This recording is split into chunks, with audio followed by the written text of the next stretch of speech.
দুই নম্বর যে বিষয়টি সেটা হচ্ছে বেশি বেশি সাদাকা করা।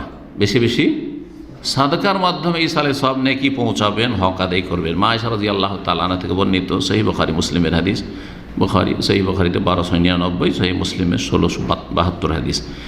জনৈক ব্যক্তি এসে বললেন, ইয়া রাসূলুল্লাহ ইন্না উম্মি উফতুতিলাত নাফসুহা, আমার মা আকস্মিকভাবে মারা গেছে, হঠাৎ করে মারা গেছে।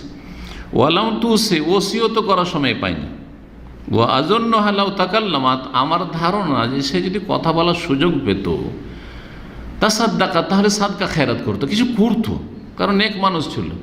কল্পনা করতে পারে সে মারা যাবে, আর আমরাও ভাবতে পারিনি মারা যাবে। আফালাহা আজরুন ইন তাসাদ্দাকতু আনহা, আচ্ছা সে কি নেকি পাবে যদি তার পক্ষ থেকে আমি সাদকা করি? উনি তো করতে পারেননি।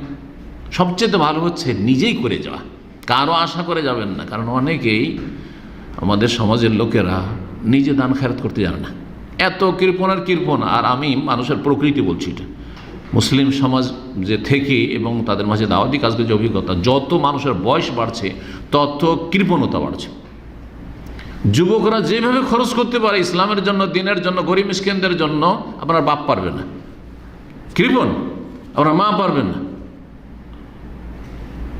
যত বয়স বাড়ছে কবরের দিকে চলে যাচ্ছে, ধ্বংস করা উচিত। আমার এই টাকা পয়সা তো লোভটা করে লাভ থেকে এই তো রেখে যাবো, পরে খাবে, দান করে যায় না, আরও কামড়িয়ে ধরছে।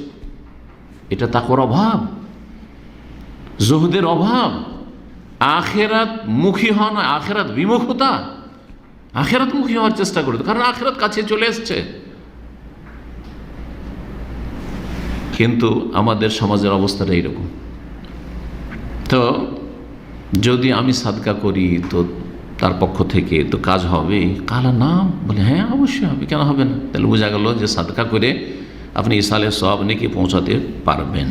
জি, সহিহ মুসলিমের হাদিস, যে হাদিসটি একটু আগে বলছিলাম দোয়ার ক্ষেত্রে, এখানে সে হাদিসটি এর একটা পয়েন্ট রয়েছে। নবী সাল্লাল্লাহু আলাইহি ওয়াসাল্লাম থেকে আবু হুরায়রা রাদিয়াল্লাহু আনহু বর্ণনা করেছেন যে জামাত আল ইনসানও নির্বাচিত যায় মাতা ইবনু আদম সন্তান যখন মারা যায়, ইন কাতা আনহু আমালুহু, তার আমল বন্ধ হয়ে যায়।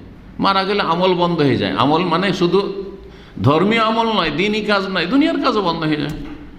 মারা গেলে ডিউটি বন্ধ, মারা গেলে ব্যবসা দোকানপাটে বসতো সেটা বন্ধ না, কথা বলা বন্ধ, দুনিয়ার কথাবার্তা বলছে, মানুষের কাজকর্ম করছে, দুনিয়ারও কাজ বন্ধ, আর আখেরাতের জন্য কাজ করা বন্ধ। আমল মানে কাজ, আমল মানে শুধু এই নয় যে নেক আমল, আবার আমল ভালো হয় মন্দ হয়। তো ভালো হোক আর মন্দ হোক, একটা লোক মারা গেলে গুনাহ করতো, গুনাহও বন্ধ, আর গুনাহ করতে পারছেন না, শেষ। আর নেকি করতো, নেকি করাও বন্ধ। ইল্লা মিন সালাসা, তবে তিনটি রাস্তা আছে। তার প্রথমটি হচ্ছে সাদাকাতিন জারিয়া, সাদাকার, বিশেষ করে সেই সাদাকা যদি জারি কন্টিনিউ হয়, তাহলে বোঝা গেল সাদাকা করবেন এমন সাদাকা, যেই সাদাকা বেশি ফলপ্রসূ, যেই সাদাকার নেকি দীর্ঘ সময় ধরে পাওয়া যেতে পারে, এরকম করবেন। কিন্তু এটা আমাদের সমাজের লোকেরা করেন না, কুসংস্কার। ভোজ করে খাওয়াই, আরে গরিবকেও যদি খাওয়ান, গোটা গ্রামকে সুখী দুঃখী সবকে খাওয়াচ্ছেন, কিন্তু বিদআত, এটা হিন্দুদের সভ্যতা। কিন্তু গরিবকেও যদি খাওয়ান, আর সেটা এরকম ভোজ ভাজ করে লুকিয়ে খাওয়ান, তার বাড়িতেও যদি খেতে দিলেন, এক বস্তা চাউল দিলেন, কয়দিন খাবে? যে কয়দিন খাবে সেই কয়দিন না, সেই কয়দিনই না সওয়াব।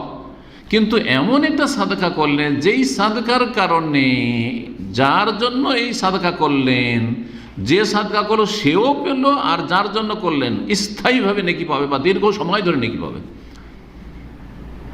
উদাহরণস্বরূপ, এটা মসজিদ, আংশিকভাবে অথবা আপনি গোটা মসজিদ তৈরি করে গেছেন, তাহলে এই মসজিদ, আল্লাহর মসজিদ একবার তৈরি হলে সাধারণত আমরা আশাবাদী সেই মসজিদ কিয়ামত পর্যন্ত ইনশাআল্লাহ থাকবে।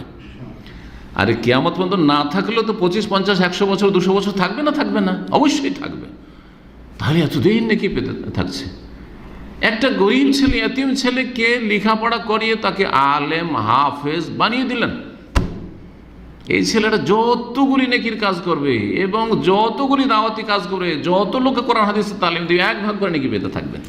একটি এতিম ছেলেকে মানুষ করে দিলেন।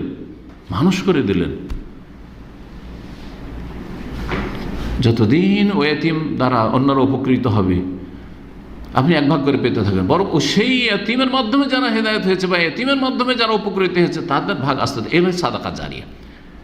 দাওয়াতি কাজে খরচ করা এরকম সাদাকা জারিয়া। দাওয়াতি কাজে খরচ করেছেন, আপনার ওই পয়সাতে একটি লোক হেদায়েত হয়েছে, আর সেই একটি লোক হেদায়েত হয়েছে তার মাধ্যমে আরও 10টি হয়েছে, ওই 10 জনের মাধ্যমে আরও হয়েছে, সাদাকা জারিয়া। সাদাকা জারিয়া ইসলামিক প্রতিষ্ঠান, মাদ্রাসা হোক আর ইতিমখানা হোক, এইরকম জনকল্যাণমূলক কাজ। পানির জন্য এইরকম পানি না, এরকম পানি দিলেন, পানি একবার খেয়ে নিল, এটা সাদাকা জারিয়া আর থাকলো না। কিন্তু যদি একটা পানির জন্য একটা নলকূপ ব্যবস্থা করে দিলেন, একটা কূপ খনন করে দিলেন, কুয়া খনন করে দিলেন, যতদিন থাকবে এখান থেকে পানি পেতে থাকবে, সুকিয়াল মা, উত্তম সাদাকা বলে বেশ কিছু হাদিস এই মর্মে রয়েছে, আসার রয়েছে।